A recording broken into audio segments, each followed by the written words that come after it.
এই গাইস আবার চলে আসলাম অনেকদিন পরে ছোট্ট একটা ব্লগ নিয়ে। তো তোমরা আসো দেখি বুঝতে পেরেছো আমি কোথায় যাচ্ছি। হ্যাঁ, আমি যাচ্ছি আস্তাবল হেরিটেজ ফেস্ট, যেখানে হচ্ছে এক্সিবিশন, সেখানে চলে গেলাম। তো এখানে ঘুরে দেখি, ঘুরে যখন আমি ঢুকলাম ভেতরে, ঢুকে আমার মাথাটা নষ্ট হয়ে গেল। কারণ কেননা মনটা খারাপ হয়ে গেল, কারণ দেখি যে সেরকম লোকজন কেউ নেই, অল্প কিছু লোকজন আছে। তখন দেখলাম এখন সুন্দর সাংস্কৃতিক অনুষ্ঠান চলছিল। তখন আমি একটু উঠে নিলাম, এটাকে ক্যাপচার করে নিলাম। তারপর যেখানে যার উদ্দেশ্যে যাওয়া, যাকে দেখবো বা যার সঙ্গে দেখা করব, তো আমাদের একজন কি বলবো, প্রিয় মানুষ বলতে পারো। তো ওনাদের সঙ্গে দেখলাম। তো এখানে স্টলগুলো না খুব খালি খালি একদম, মানে অনেক আছে, কিছু কিছু স্টক আছে এখানে। তো যেই আর যার সঙ্গে দেখা করবো বলে গিয়েছিলাম তার সঙ্গে দেখা হয়ে গেল, কিন্তু আরেকজনের দেখা করার ইচ্ছা ছিল, যেটা নাকি আমাদের সুদীপ ভাই।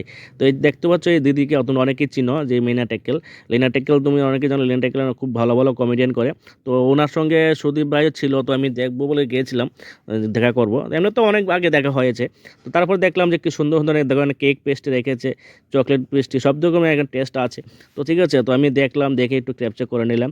তো তারপর ঘুরে ঘুরে দেখছি সব, এখানে কি সুন্দর সুন্দর খেলনা দেখতে পাচ্ছ তোমরা।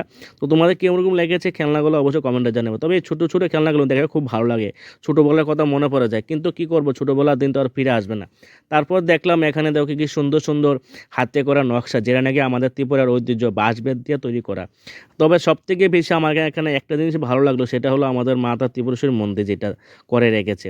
তো তোমাদের কাছে কি ভালো লেগেছে অবশ্যই কমেন্টে জানিও কিন্তু, ঠিক আছে। এখানে অনেক কিছু দেখার মতো আছে। এই কলমগুলো কিন্তু আমার কাছে খুব ভালো লেগেছে। হ্যাঁ, এই দেখতে পাচ্ছ মা ত্রিপুরেশ্বরী মন্দিরে একদম একদম মিডলে দেখতে পাচ্ছ। তোমরা দেখতে পেলে কিনা অবশ্যই কমেন্টে জানিও যে তোমরা দেখতে পেলে কিনা মা ত্রিপুরেশ্বরী মন্দিরের টেম্পলটা। আর আরেকটা কথা তোমাদের বলে রাখি, এখানে তোমাদের দিদিভাই গিয়ে দেখছে এখানে একটা ড্রেস পছন্দ হয়েছে, ড্রেসটা সে নেবে বলছিল, কিন্তু ড্রেসটা যে উল্টাপাল্টা দাম চাইলো, সেটা আমি আর আর আমার ক্ষমতায় হলো না আর কি। তো চলে আসলাম। তো এখানে দেখছি অনেকগুলো স্টল বন্ধ হয়ে গেছে, আর বাকিরা লাগিয়ে নিচ্ছে, কারণ অনেক সময় হয়ে গেছে, প্রায় 9টা বেজে গেছে। তো তারপরে আর দেরি করলাম না, আস্তে আস্তে চলে যাব। তারপরে ঘুরে দেখি যে না, লোকজন আরও কমে যাচ্ছে, আর একদম লোকই নেই।